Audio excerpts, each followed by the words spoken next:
Let's call your mom.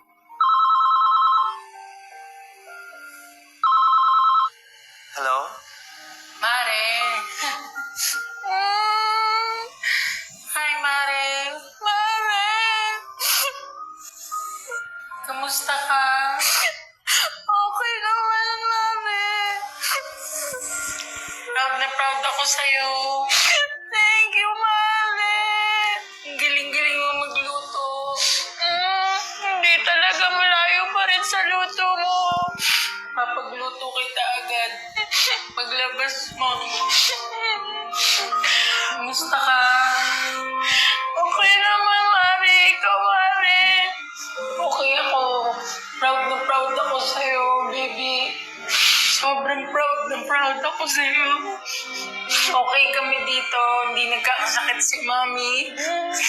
Mimiss lang kita. Lalo na pag matutulog. Kasi sanay ako na sinusuklayan mo yung buhok ko. Palagi ka ba nagpe-pray nung prayer natin? Yes, Mare. Huwag mo kalimutan mag-pray, ha? Yes, Mare. Promise. Pasan mo lang yung loob mo. Mahal na mahal kita, bea pot-pot ko. I miss you, Mare. I miss you. Merry Christmas. Merry Christmas, Mami. I love you. Merry Christmas, Kuya. Magpaalam na sa iyong ina. Mare, bye-bye. I love you. I miss you. Merry Christmas. Kay Coco and Melon, kay Aki. I love you, anak. Daddy and Tita Rain. I love you. I love you. I love you. Bye, Mare. I'm so proud of you. Mare, I'm so paglabas ko sa mute.